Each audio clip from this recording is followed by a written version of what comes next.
तो नमस्कार दोस्तों, कैसे हो आप सब। उम्मीद करते हैं आप लोग बहुत ही बढ़िया होंगे, जबरदस्त होंगे, मस्त होंगे ना। चलिए, तो आज हम लेकर आए हैं आप लोग के लिए क्लास 12th के लिए बायोलॉजी आज पढ़ाने वाले हैं, जिसमें पहला चैप्टर आप लोग का है जीवों में जनन यानी रिप्रोडक्शन इन ऑर्गेनिज्म। तो चलिए, सबसे पहले हम जानते हैं कि बायोलॉजी किसे कहते हैं। क्या बायोलॉजी पहले जानेंगे तब ये तो पता चलेगा कि बायोलॉजी पढ़ने वाले हैं, नहीं तो कोई पूछ दिया बायोलॉजी किसे कहते हैं, पता नहीं रहेगा ना। तो चलिए, सबसे पहले आज जानते हैं कि बायोलॉजी कहते किसको है।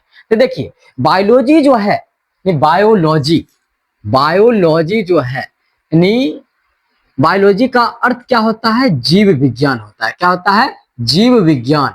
बायोलॉजी का अर्थ क्या होता है? जीव विज्ञान होता है। देखिए, बायोलॉजी बायोलॉजी शब्द जो है लैटिन भाषा का शब्द है। बायोलॉजी शब्द लैटिन भाषा का शब्द है। आप कहिएगा लैटिन। देखिए, लैटिन भाषा के दो शब्द से मिलकर बना हुआ है। पहला शब्द है यानी बायो। पहला शब्द क्या है? बायो, जिसका अर्थ होता है लाइफ। क्या होता है? लाइफ। पहला है बायो, जिसका अर्थ होता है लाइफ। दूसरा है लोगोस। दूसरा क्या है? लोगोस। दूसरा क्या है? लोगोस, जिसका अर्थ क्या होता है? स्टडी होता है। जिसका अर्थ क्या होता है? स्टडी होता है। ये बायोलॉजी जो है दो लैटिन शब्दों से मिलकर बना है। पहला शब्द है बायोज, दूसरा शब्द है लोगोज। बायोज का अर्थ होता है लाइफ यानी जीवन। लाइफ यानी जीवन। लोगोज का अर्थ होता है स्टडी यानी अध्ययन करना। क्या है? अध्ययन करना। यानी हम कह सकते हैं क्या? Study of life is called biology. क्या कह सकते हैं? Study is life called biology. Study is life called biology. Biology क्या सही रहेगा? Study is life called biology यानी विज्ञान की वह शाखा जिसके अंतर्गत सजीवों का अध्ययन किया जाता है, उसे हम जीव विज्ञान कहते हैं। क्या हम लिख लेंगे? क्या लिखेंगे? लिखिएगा study of life is called biology. देखिए, जीव विज्ञान की वह शाखा, क्या लिखेंगे? विज्ञान की वह शाखा जिसके अंतर्गत जीवों तथा सजीवों का अध्ययन करते हैं। जीवों तथा सजीवों का अध्ययन करते हैं। जीवों तथा सजीवों का अध्ययन करते हैं, उसे जीव विज्ञान कहते हैं। चलिए, आई होप आप लोग कहाँ तक समझ भी गए होंगे, बहुत बार पढ़ भी चुके होंगे ना। 10th में भी थे, उसमें भी पढ़ चुके होंगे, 11th में भी पढ़ चुके होंगे कि विज्ञान की वह शाखा जिसके अंतर्गत जीवों अथवा सजीवों का अध्ययन किया जाता है, उसे जीव विज्ञान कहते हैं। तो यहां तक आप लोग समझ भी गए होंगे। चलिए देखिए, अब बायोलॉजी शब्द किसने दिया? बायोलॉजी शब्द जो है किसने दिया? ध्यान से देखिएगा कि बायोलॉजी शब्द जो है ये किसने दिया? याद रखिएगा दोस्तों, बायोलॉजी शब्द जो है लेमार्क और ट्रेविरेनस ने दिया था। लेमार्क और ट्रेविरेनस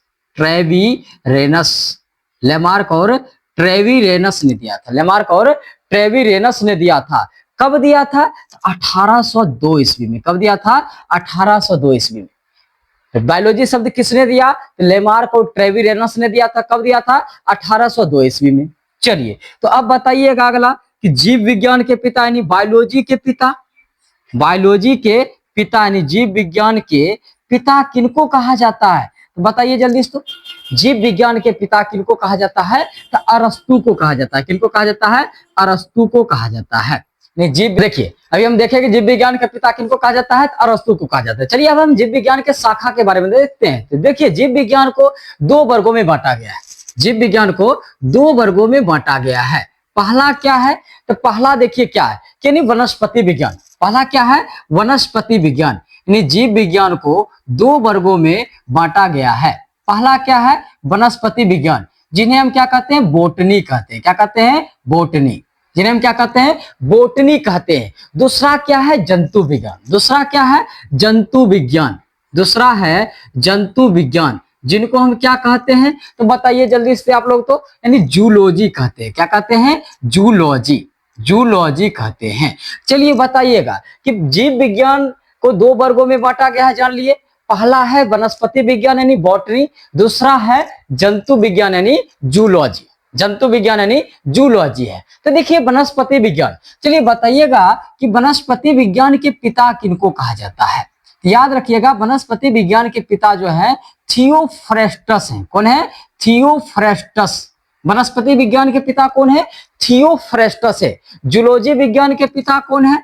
जूलॉजी विज्ञान के पिता कौन है? तो अरस्तु है। जूलॉजी विज्ञान के पिता कौन है? अरस्तु है। क्या यहां तक आप लोग को याद हो गया है? चलिए तो अब हम चैप्टर की शुरुआत करते हैं। देखिए चैप्टर हम की शुरुआत कहां से करेंगे? देखिए चैप्टर की शुरुआत हमारा जो होगा जीवन अवधि से होगा। कहां से होगा? जीवन अवधि, यानी जीवन अवधि के बारे में पढ़ेंगे। जीवन अवधि के बारे में सब लोग को पता भी होगा, यानी life span. Life span, life span यानी जीवन अवधि। जीवन अवधि कहने का मतलब है कि कौन लोग कितना वर्ष तक जीते हैं, या कोई भी जीव है कितना वर्ष तक जिंदा रह सकता है, यही क्या है? जीवन अवधि है। जीव का जन्म, वृद्धि, फिर किशोरावस्था में आता है, फिर जनन करता है, फिर अंत उसका क्या होता है? मृत्यु हो जाता है ना। यानी जीवन जो है, यानी मनुष्य एक क्या है? मरणशील जब प्राणी है। कोई भी जीव क्या है? मरणशील प्राणी है। कोई भी जीव क्या है? मरणशील प्राणी है। ठीक है। तो देखिए पहले कोई भी जीव का क्या होता है? जन्म होता है, फिर वृद्धि होता है, फिर वो किशोरावस्था में आता है, फिर उसके बाद क्या होता है कि जनन करता है, शादी ब्याह होता है, फिर उसके बाद ना फिर जनन करता है, फिर उसके बाद उसका अंत मृत्यु हो जाता है। यही काल क्या कहलाता है? जीवन अवधि कहलाता है, या इसी को हम क्या कहते हैं? काल भी कह सकते हैं। क्या कह सकते हैं? काल। चलिए कुछ लिख देते हैं। तो देखिए पहले, सबसे पहले क्या होता है जीवन अवधि में? यानी जीव का जन्म होता है। जीव का जन्म होता है। पहले क्या होता है? जीव का जन्म। फिर ये जीव क्या करेगा? वृद्धि करेगा, यानी बढ़ेगा, वृद्धि करेगा। वृद्धि करने के पश्चात किस अवस्था में आएगा? किशोरावस्था में आएगा। किस अवस्था में आएगा? किशोरावस्था में आएगा। फिर अभी जो है ना, जब किशोरावस्था में आ गया, चलिए अब हम इसका शादी विवाह करवा देते हैं। अब शादी विवाह हो गया तो फिर कुछ दिन बाद क्या करेगा? ये जनन करेगा। फिर जनन के बाद कुछ दिन के बाद फिर क्या होगा? कुछ वर्षों के बाद फिर इसका अंततः मृत्यु हो जाएगा। अंत में क्या हो जाएगा? मृत्यु हो जाएगा। तो ये क्या कहलाया है? तो देखिए ये जो जीवन काल है, यही है जीवन काल। सभी जीव में ऐसे ही होता है। इसी को हम एक तरह से जीवन अवधि या एक काल बोलते हैं। क्या बोलते हैं? एक काल बोलते हैं। क्या यहां तक समझ में आ गया आप लोग को? चलिए तो देखिए जीव का जन्म, वृद्धि, फिर किशोरावस्था में परिवर्तन, फिर जनन करना, फिर अंतः मृत्यु करना, यही चीज है जीवन। अब आप लोग को पूछा जाएगा वहां की जीवन अवधि क्या है या काल क्या है, तो हम क्या लिखेंगे कि जीव के जन्म से लेकर, जीव के जन्म से लेकर उनके प्राकृतिक मृत्यु तक के समय अवधि को, प्राकृतिक मृत्यु तक के समय अवधि के काल को जीवन काल कहते हैं। क्या कहते हैं? जीवन काल कहते हैं या जीवन अवधि कहते हैं। क्या लिख सकते हैं आप लोग? तो देखिए क्या लिखेंगे कि जीव के जन्म से लेकर, जीव के जन्म से लेकर, जीव के जन्म से लेकर उनके प्राकृतिक मृत्यु तक, उनके प्राकृतिक मृत्यु तक, प्राकृतिक मृत्यु तक, प्राकृतिक मृत्यु तक के, प्राकृतिक मृत्यु तक के समय अवधि, समय अवधि को, समय अवधि को जीवन अवधि या जीवन काल कहते हैं। जीवन अवधि या जीवन काल कहते हैं। जीवन काल कहते हैं। क्या यहां तक समझ में आ गया? यानी कोई भी जीव के जो है जन्म से लेकर मृत्यु तक के समय को क्या कहते हैं? जीवन काल कहते हैं, जीवन अवधि कहते हैं।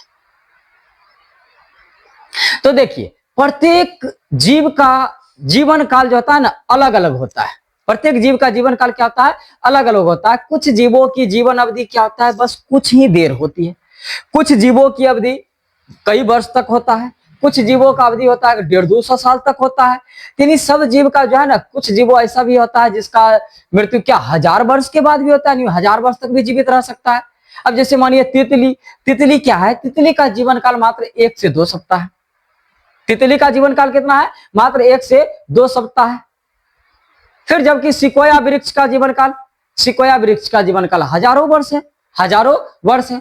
तो दोनों में अंतर है, यानी हम कह सकते हैं कि प्रत्येक जीव का जीवन काल अलग अलग होता है। प्रत्येक जीव का जीवन काल अलग अलग होता है। कुछ जीवों की जीवन कुछ ही देर में समाप्त हो जाती है और कुछ जीवों का जीवन काल हजारों वर्ष में समाप्त होता है। तो चलिए यहां तक पहले आप लोग लिख लीजिए। तो देखिए, जैसे अभी हम जाने कि प्रत्येक जीव का जीवन काल क्या होता है, अलग अलग होता है। कुछ जीवों की जीवन अवधि कुछ ही दिन की होती है और कुछ जीवों की जीवन अवधि हजारों वर्ष तक होता है। जैसे अभी आप लोग को बतलाए थे क्या कि तितली का जीवन काल, तितली का जीवन काल। तो बताइए तितली का जीवन काल कितना दिन का होता है? तितली का जीवन काल कितना दिन का होता है? यानी 1 से 2 सप्ताह होता है। तितली का जीवन काल कितना होता है? 1 से 2 सप्ताह होता है। जबकि सिकोया वृक्ष का जीवन काल, सिकोया वृक्ष का जीवन काल जो है, सिकोया वृक्ष का जीवन काल कितना दिन का होता है? तो सिकोया वृक्ष का जीवन काल जो है 3000 से 4000 वर्षों तक होता है। 3000 से 4000 वर्षों तक होता है सिकोया वृक्ष का जीवन काल। तो देखिए एक तितली है जो 1 से 2 सप्ताह में मर जा रहा है, जबकि सिकोया वृक्ष कितना 3000 से 4000 साल जी रहा है। यही है उसका जीवन काल, यानी जीवन अवधि। क्या जीवन अवधि समझ में आ गया? तो चलिए देखिए, जीवों के जीवन अवधि जो है क्या उनके आकार से संबंध रखता है? क्या हम आपसे क्वेश्चन पूछेंगे कि जीवों के जनन अवधि, जीवों के जनन अवधि तथा उनके आकार से संबंध रखता है? क्या आप लोग बतला सकते हैं कि जीवों के जनन अवधि जो है क्या उनके आकार पर भी निर्भर रहता है? तो देखिए, जीवों के जनन अवधि का उनके आकार से कोई संबंध नहीं होता है, उनके आकार से कोई संबंध नहीं होता है। अर्थात जीवों के आकार जो है समान होने पर भी उनकी जीवन अवधि क्या होती है? समान नहीं होती है। अगर कोई भी जीव है, अगर उसका आकार समान भी है तब पर भी उसका जीवन काल समान नहीं होने वाला है। जैसे मान लीजिए हम एक लेते हैं कौवा, क्या है? कौवा, और दूसरा क्या है? तोता। दूसरा क्या है? तोता। ये दोनों का आकार देखा जाए तो आकार में दोनों क्या है? समान है। आकार में दोनों क्या होता है? समान होता है। क्या दोनों का जीवन काल समान होता होगा? नहीं, जीवन काल में इन दोनों के जीवन काल में बहुत ही ज्यादा अंतर होता है। कौवा का जीवन काल जो होता है मात्र 15 वर्ष का होता है। कौवा का जीवन काल कितना होता है? 15 वर्ष का होता है। जबकि तोता का जीवन काल कितना वर्ष का होता है? तो तोता का जीवन काल जो होता है 140 वर्ष होता है। तोता का जीवन काल 140 वर्ष का होता है। देखिए, दोनों का आकार से कोई लेना देना है? आकार से कुछ लेना देना नहीं है, आकार से कोई लेना देना नहीं है, क्योंकि कौवा जीता है 15 ही साल जबकि तोता जीता है 140 साल। देख रहे हैं, आकार दोनों का बराबर है, तो जीवन काल का आकार से कोई संबंध नहीं है। क्या यहां तक समझ में आ गया आप लोग को? चलिए जल्दी से नोट कर लीजिए। तो देखिए, अब हमारा अगला प्रश्न है कि जीवों के जनन अवधि का अंत क्या है? जीवों के जनन अवधि का अंत क्या है? अभी आप लोग को बतलाए थे कि जीवों के जनन अवधि का अंत क्या है? मृत्यु है। जीवों के जनन अवधि का अंत क्या है? मृत्यु है। प्रत्येक जीव अपने जीवन अवधि पूर्ण कर लेता है, जीवन अवधि को पूर्ण कर लेता है, तब वह प्राकृतिक मृत्यु को प्राप्त कर जाता है, तब वह प्राकृतिक मृत्यु को प्राप्त कर जाता है। कोई भी जीव जो है अमर नहीं है, कोई भी जीव अमर नहीं है सिवाय एक कोशिकीय जीव के। जानते हैं दोस्त, एक कोशिकीय जीव जो है वो अमर है। एक कोशिकीय जीव क्या होता है? अमर है। लेकिन जो बहुकोशिकीय जीव है वो कोई भी जीव अमर नहीं है, कोई भी जीव अमर नहीं है। यही क्वेश्चन पूछता है कि जीवों के जनन अवधि का अंत क्या है? तो क्या लिखें? देखिए लिखते हैं, जीवों के जनन अवधि का अंत मृत्यु है। जीवों के जनन अवधि का अंत क्या है? मृत्यु है। जीवों के जनन अवधि का अंत मृत्यु है। प्रत्येक जीव जब अपनी जीवन अवधि, प्रत्येक जीव जब अपनी जब अपनी जीवन अवधि, जब अपनी जीवन अवधि प्रत्येक जीव जब अपनी जीवन अवधि पूर्ण कर लेता है, प्रत्येक जीव जब अपनी जीवन अवधि पूर्ण कर लेता है तो वह प्राकृतिक मृत्यु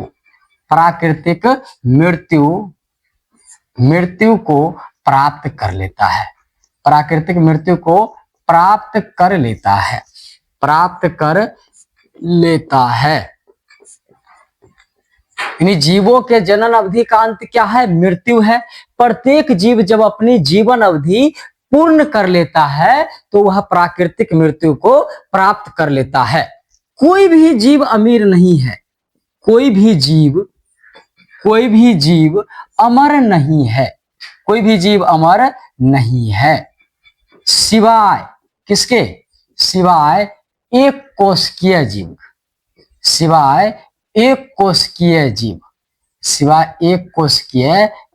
के। नहीं, कोई भी जीव जो है ना अमर नहीं है, सिर्फ एक कोशिकीय जीव है जो अमर है। सिर्फ एक कोशिकीय जीव क्या है? अमर है। क्या यहां तक आप लोग को समझ में आ गया? तो जल्दी से प्रश्न नोट कर लीजिए। देखिए यहां से बहुत सारे ऑब्जेक्टिव प्रश्न पूछे जाते हैं जीवन अवधि से। तो देखिए जीवन अवधि से बहुत सारे ऑब्जेक्टिव प्रश्न पूछा जाते हैं, जिसमें क्या है कि तितली का जीवन काल पूछा जाएगा। तितली का जीवन काल कितना दिन का होता है? तितली का जीवन काल जो होता है 1 से 2 सप्ताह का होता है। तितली का जीवन काल कितना दिन का होता है? 1 से 2 सप्ताह का होता है। तोता का जीवन काल कितना होता है? 140 वर्ष होता है। तोता का जीवन काल कितना होता है? 140 वर्ष होता है। कौवा का जीवन काल कितना होता है? 15 वर्ष का होता है। कौवा का जीवन काल कितना दिन का होता है? 15 वर्ष का होता है। कुत्ता का जीवन काल कितना होता है? 20 से 30 साल। कुत्ता का जीवन काल कितना होता है? 20 से 30 साल होता है। घोड़ा का जीवन काल बताइए तो 60 साल होता है। घोड़ा का जीवन काल कितना होता है? 60 साल होता है। बंदर का जीवन काल कितना होता है? 26 साल। बंदर का जीवन काल कितना होता है? 26 साल होता है। हाथी का जीवन काल कितना होता है? 65 साल। हाथी का जीवन काल कितना दिन का होता है? 65 साल का होता है। मगरमच्छ का जीवन काल कितना होता है? 60 साल का। मगरमच्छ का जीवन काल 60 साल का होता है। कछुआ का जीवन काल कितना होता है? 100 से 150 साल। कछुआ का जीवन काल कितना दिन का होता है? 100 से 150 साल का होता है। बिल्ली का जीवन काल कितना होता है? 35 से 40 वर्ष होता है। बिल्ली का जीवन काल कितना होता है? 35 से 40 वर्ष का होता है। तो ये आप लोग जीवन काल को जो है बहुत ही अच्छे तरीके से याद कर लीजिएगा, क्योंकि यहाँ से क्वेश्चन यानी 5 क्वेश्चन पूछे जाते हैं। ध्यान रखिएगा कभी कभी। तो याद रखिएगा तितली का जीवन काल कितना दिन का होता है? 1 से 2 सप्ताह होता है। फिर से देखिए तोता का जीवन काल 140 वर्ष होता है। इसमें देखिए सबसे ज्यादा जीवन काल किसका होता है? जीवों में यानी सजीवों में देखा जाए तो सबसे ज्यादा सिकोया वृक्ष का बतलाए थे, जो 3000 से 4000 वर्ष जिंदा रहता है ना। उसके बाद अगर आपको ऑप्शन यानी क्वेश्चन पूछ लिया क्या कि निम्न में से किस जीव का क्या है जीवन काल अवधि सबसे ज्यादा है, जिसमें से सबसे देगा पहला दे देगा मगरमच्छ दे दिया, बी दे दिया कछुआ दे दिया, सी बिल्ली दे दिया, डी हाथी दे दिया। तो बताइए से इसमें से कौन सा किसका जीवन काल सबसे अधिक है? तो देखिए कछुआ का जीवन काल सबसे क्या है? अधिक है। इसी टाइप से आप लोग को क्वेश्चन पूछेगा, तो आप लोग रट लीजिएगा, ठीक है ना। चलिए मिलते हैं अब नेक्स्ट वीडियो में, तब तक के लिए जय हिंद।